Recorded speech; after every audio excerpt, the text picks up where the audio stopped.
अत्यंत दुर्दैवी ही घटना आहे. दादा फार लवकर गेले. महाराष्ट्रातील राजकारणातील वक्तशीरपणा आणि जर काम होत असेल तर हो म्हणणारे, नाही होत असेल तर नाही म्हणणारे, प्रत्येक गोष्टीत कायदा कानून याचा योग्य तो वापर झाला पाहिजे अशा विचारांचे फार कमी नेते या देशात आहेत. त्यातले दादा एक होते. दादांनी महाराष्ट्राच्या राजकारणामध्ये स्वतःचं वेगळं अस्तित्व निर्माण केलं होतं.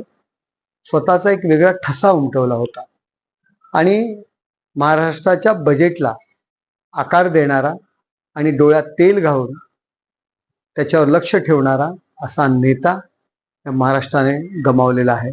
अनेक आठवणी आहेत. माझा तसा काही असा वारंवार त्यांच्याशी असा संबंध येत नव्हता.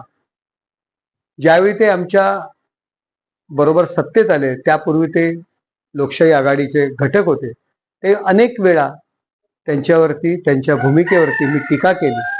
परंतु ज्यावेळी मी खासदार झालो, त्यांना भेटायला गेलो, त्या आजूबाजूच्या कार्यकर्त्यांना, आजूबाजूच्या लोकांना कार्यकर्ता खासदार होतो, काम करत राहा, याचं एकमेव उदाहरण नरेश मस्के असं त्यांनी 4 लोकांना सांगितलं. त्यावेळी मी खरंच खूप भारावून गेलो.